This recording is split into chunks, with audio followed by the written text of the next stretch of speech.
Annyeong, it's Mikey here, and I'm coming back to you guys with a new magnetic switch keyboard from Yunzii. So we're gonna go straight into it, take a look, and see how is it for gaming, how is it in general as a board, and how does it sound, and of course go really straight into all the details of this board. And yeah, let's go straight into unboxing. And again, thank you guys so much for subscribing, and please make sure to like this video.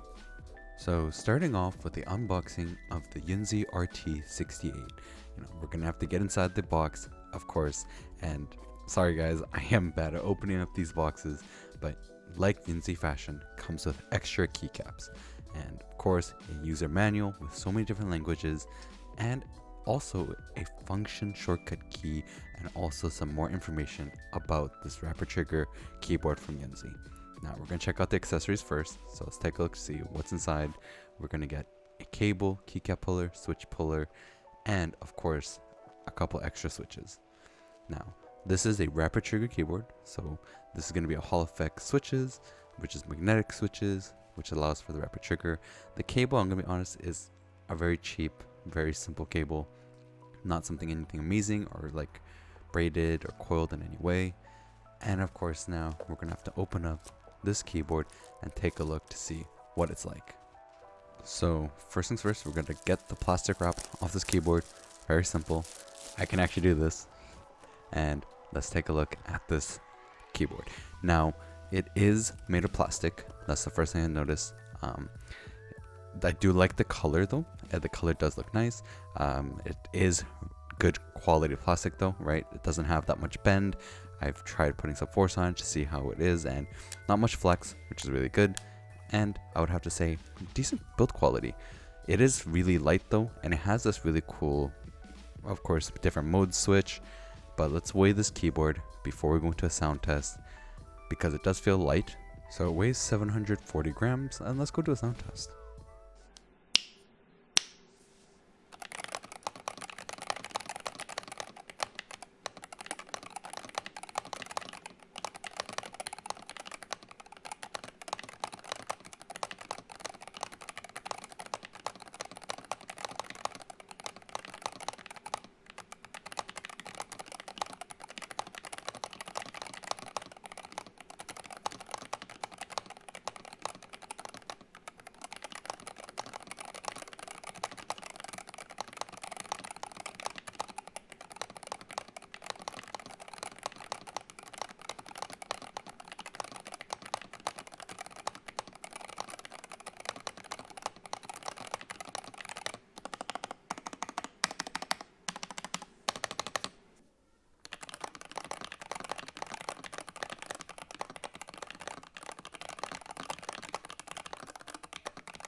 So now that we're done with both sound tests, we're gonna have to open this up. Just to give you guys a little bit of a note, I did loosen this up a little bit so that it's just a little bit easier to open up and show you guys within this video.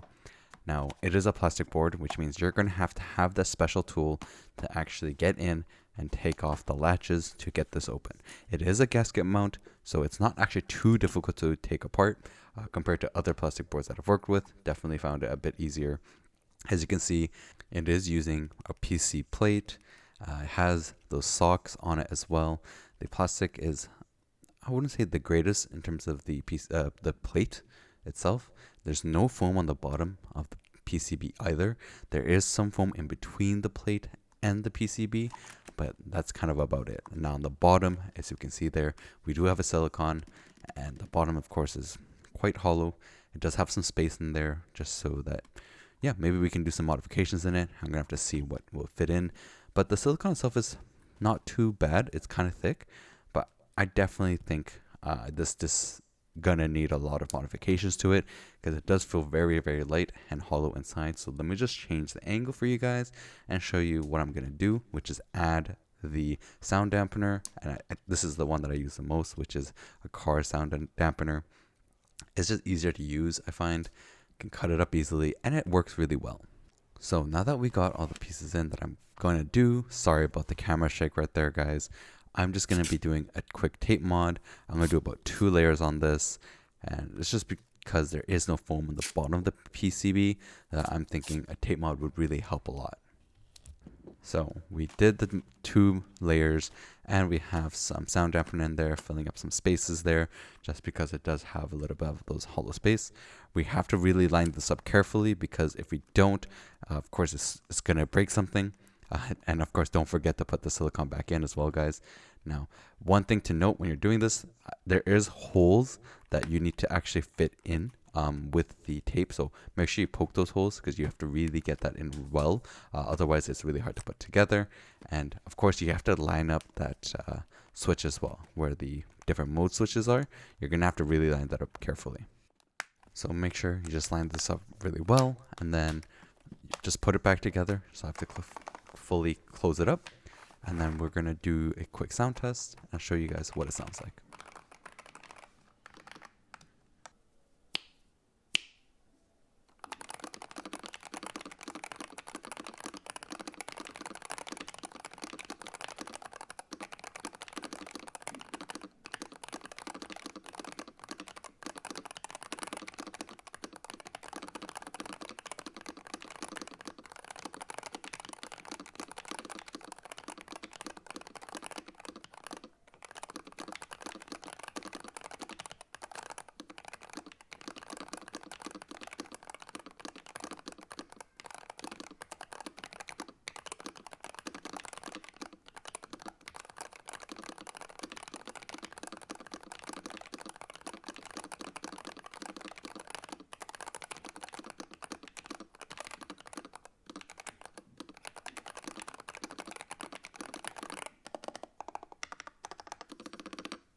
So I hope you guys enjoyed that sound test, and I'm going to show you guys a little bit about this board and just my thoughts in it. So it does have this mode selector on the left side.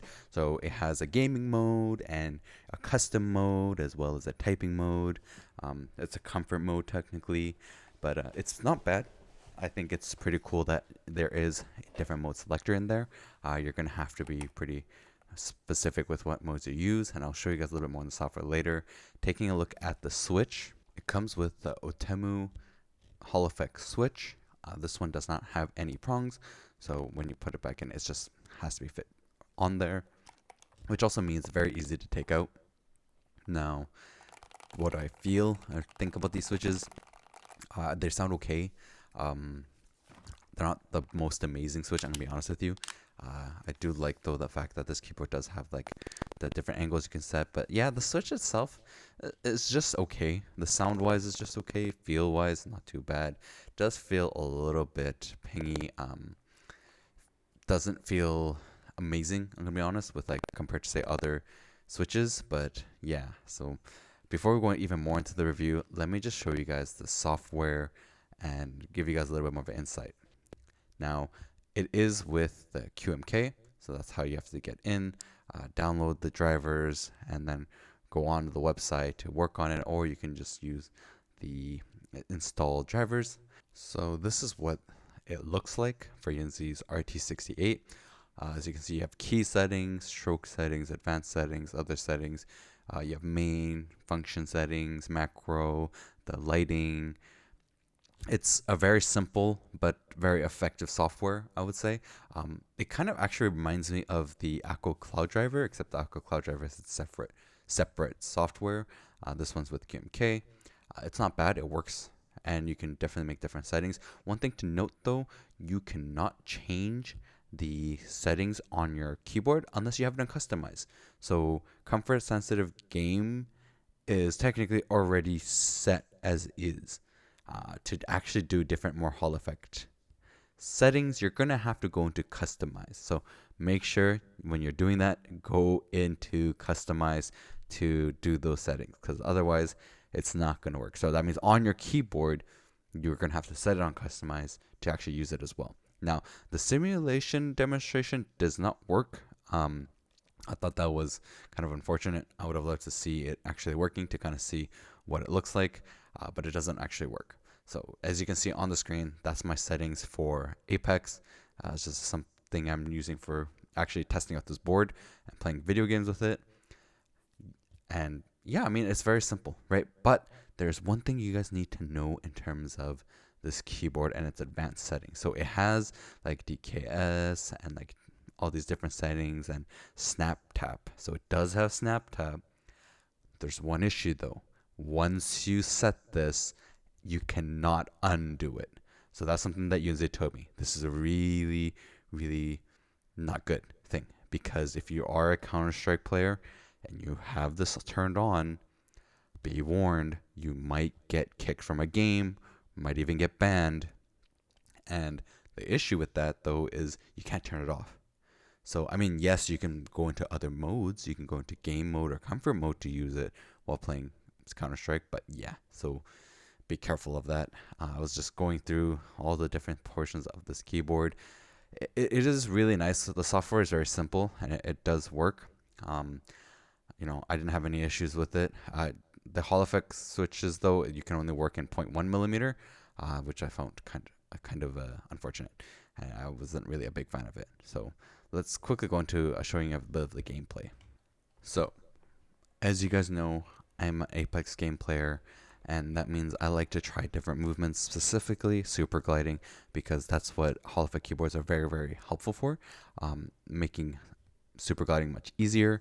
So I had this setting, what I do with most other Hall effect boards that I've tried so far, which, I've tried the Mega HE, I've tried the Akko, I've also tried the Newfie 60HE, I've got the Wooten 60, Wooten 80, and was a bit hard to get used to. I think it might be just the shape of the board itself and the Hall effect settings as well.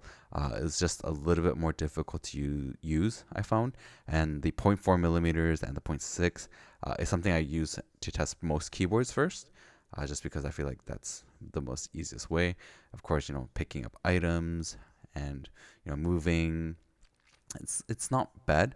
It's just hard to get used to. I mean, of course, everything comes with practice though, and every keyboard you use, it's gonna take some muscle memory and building on top of the timing to really get used to it. And it's gonna be the same thing for even just if you're gonna use this for Valorant or Counter Strike. These are things you have to get used to and know. Now, one thing I want to note for you guys is that this keyboard is only 1000 hertz. So compared to say other gaming keyboards like the Wooting 80, the Newfie, the Mega HE, this is going to be not as great for latency, because this one's only 1000 hertz, while the other ones are actually 8K. Now, I want to give you guys a little bit more like in-game footage of me actually playing a game and what I thought about it. Because like doing training grounds and doing that movement stuff, practicing is one thing, but actually getting into a game and showing you guys, how I felt with it and playing is a different thing, right? Like a completely different things. And honestly, like in game, I can't really tell the difference, right? Like comparing this with an 8K, like full on keyboard, it's not as big of a difference as you might think it might be, right? Most human reaction and reflexes, you're not really gonna feel it a ton in terms of 8K and 1000 for a keyboard specifically. But of course, that's gonna really come with more practice and more, actually doing some trials with it. But yeah, I mean, I'm sorry guys. Also, I realized afterwards that I was missing the audio for the game. I think when I was recording, definitely I made a mistake. I must have accidentally turned off the game audio from the recording portion. But yeah, I mean, currently with Apex, as well as you guys know, it's a support legend meta, and you can see my team right here, 3 supports running it down. And yeah, I mean, I was enjoying it. Currently, it's just the start of a new season, so I'm trying out Lifeline, learning it a bit. trying to figure out the movement as well as, the gameplay, get used to it myself. But yeah, I have to admit, like, it worked well, right? The Yunzii worked really well. I did find some points though where like my movement felt a little bit cut off. That might just be, again, me not getting fully used to the keyboard, right? Like, I'm testing this out, playing games for about a week or two of testing before I make a full video. And this was just a game that I felt was, I got to play the longest, and yeah, be able to really see what can I do with this keyboard. Now, in terms of looting, yeah, it was completely fine. It wasn't that slow. I would say though, I found that opening up boxes and trying to get like the quick items I wanted to pick up was a bit slower compared to, say, me using my Wooting 80. It could be through the polling rate, the latency, but in general, like, my movement isn't horrible, right? Like, it's not amazing though. Okay, compared to, say, if I was using another keyboard, I probably would have done a little bit more crouch spamming, but it's not bad, right? Like, I'm doing everything I need. I'm just getting the bare basics done. One thing about Lifeline, some might not know of, is like you press your E on someone to quickly res them. So, that's me just quickly trying to res someone. I did find that it was a little bit of a slower click. Sometimes I felt like I would press E, and I have my E at like 0.1 millimeters, and it felt like it was just a little bit delayed sometimes. Not all the time, just sometimes. But yeah, I mean, in general, again, like, I'm playing Apex, having no issues, right? Very simple, works very fine. I can't really test it much in like Valorant or CSGO. I'm just horrible at the game. I've tried recording footage, guys. It just does not work. I'm really sorry. I really wanted to try and show you guys how it would be like in terms of, say, just my strafing and stuff. I'm just so bad at the game. It doesn't work well. So I'm just doing the game that I know best, and I've ranked higher in, which is, Apex Legends at about, a Diamond Masters level. But yeah, I mean, it's an okay board. If I really had to talk to you guys about what I truly think about this keyboard, I'm going to be honest, I don't know if I can truly say it's the best pick. Like, it's only 1,000 polling rate. The regular price of this board, guys, is $118 or 117.29 USD. Right now, it's on sale though for 87 USD. So I like to round up instead of down when I say my numbers. So for 87 USD, it's not a bad pickup. It really isn't, because it's more affordable. It works well. Like, if you compare it to other brands out there, you're looking at like a good $40 difference, right? But at regular price of 118 USD, I really, really cannot say that this is the best board for you, right? It's like fully plastic built. Yeah, it's good plastic quality. Sound is fine. But like the Yunzii RT68, it's a 60% keyboard. It's 120 USD. And it has 8K. And it sounds amazing. And it really works well for gaming. And if you don't like a low profile and the feel of a low profile, look at the Mega HE. Another 8K, good software. And look, it has all the features like this keyboard has, but SnapTap works. And you can turn it off. This one, you cannot turn it off. And unfortunately, that is a really big issue. I tried to ask Yunzii if they would be looking into a way to fix it. They didn't really specify if it would have an update to fix it. So that's just going to be my honest opinion, guys, is that if you're looking at something for 120 USD Hall Effect board gaming, I would choose something else over this one. But at $87, this is something you can definitely look at. So what did you guys think of the Yunzii RT68 magnetic switch Hall Effect board with rapid trigger and more? I'm going to be completely honest with this video, and it's the fact that for the regular price of about 118 USD, I cannot honestly suggest this board as the best option. It's an option. It's a well-working option, except for the fact that SnapTap doesn't really work. If you enable it, it's stuck forever. And unfortunately, if you play games like Counter-Strike and it gets caught, it won't work anymore, right? So for 118 USD, I'm really, really sorry to Yunzii. I know that they've sent me this board, and it is definitely, I have to say, like, it looks pretty good, sounds pretty good, but at that price, I would suggest a different board that has all those features and is around that same price. Like the Lumen Key one is around that price, and so is the Newfie.